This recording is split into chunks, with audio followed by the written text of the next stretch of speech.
As we get to video 8, geometry, I hope that my idea to introduce the tools of Photoshop little and often is the correct one. We don't need all of the tools we have at our disposal all of the time, but we do have enough in Adobe Camera Raw alone to do some amazing work.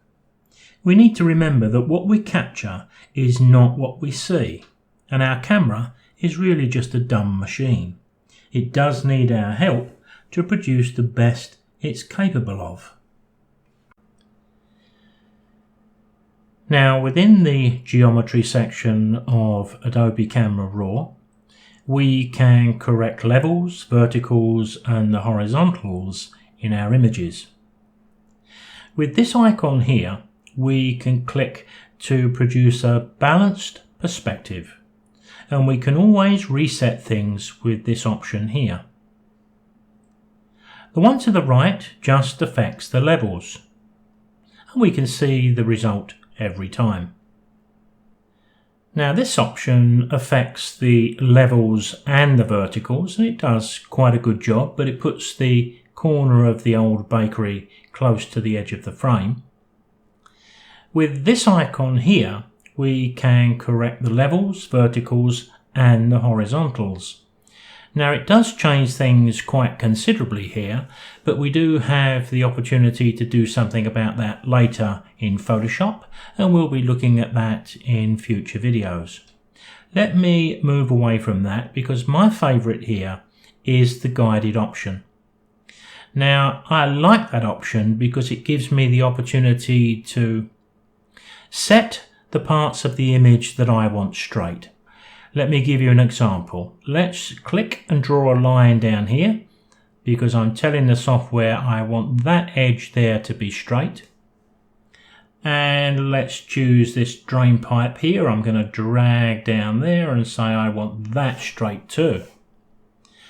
Now, not only does it do a pretty good job with just minimal work from us, but if it doesn't look quite right, I can pick this up here and I can move these very slightly and make a change. So I do get some choices here, and I do like to have some choices.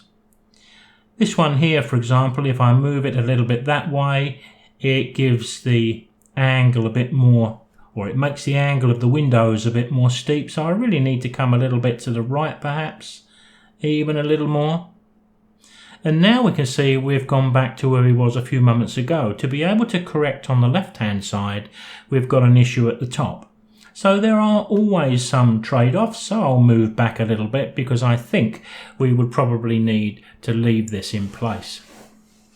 Now, what we can also do is go into the manual transformations, because here I'm going to affect the scale because I can bring this up. Now, if bringing this up loses the top of the building again, then I've got another option because I could double click and reset that, and we could choose the crop tool. So with the crop tool, we would lose the shape a little bit. Let me unlock that. But we could cut off those areas on the left, and we could put back the oblong of the image a little bit, and if and when we were happy, we could hit the enter key. At least we've got the vertical straight and we've got all of the subject within the frame. Now, I've reset this image back to the start by clicking the disable uprights, because one of the best options we found was when we selected this option, which is the balanced perspective. And that did a pretty good job, didn't it? But of course it does leave that corner a bit tight at the top. But then if we drop down the manual transformations and we go down to the offset Y, we can use the slider, but I often put my cursor just flashing in the box, and I use the up and down arrows on the keyboard, and you can see that I can nudge this image down.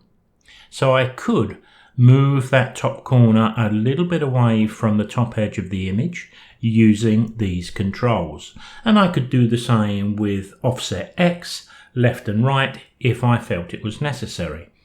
If I click into there, for example, if you look over on the left hand side and compare it to the right, well, I suppose I could nudge it a little bit that way, and that just brings that home bakery sign a little bit nicer placed within the frame. And these things are all going to be personal choices anyway. Now, there are some images where we need those converging verticals to create the feeling of height and power within the image. But if we do recognise at the taking stage that we may need to correct the verticals, try to allow some space between your main subject and the edge of the photo.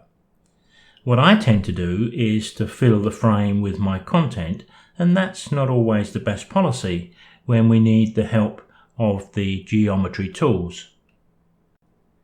So I suppose whatever image we need to correct, it's not a bad thing to just click on the A. If that doesn't do the job you want, you can click on the next one, and the next one, and the next one. It doesn't take too long. But over the years, as I think I mentioned earlier, I've come to the conclusion that it's quicker for me, with my style, to just pick up that guided tool, tell the software that I want this edge more or less straight, a bit of crooked brickwork there, so I may have to adjust that, and maybe even down the edge of that window frame.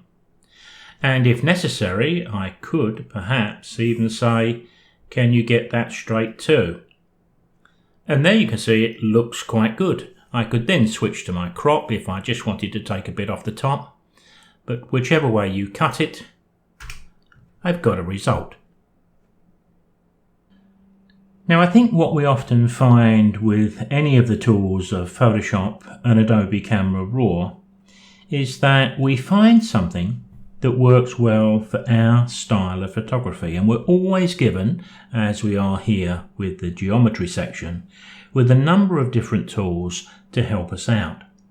And it just depends on our own style of photography. Don't fix what ain't broke is my philosophy, and I'll see you in the next video.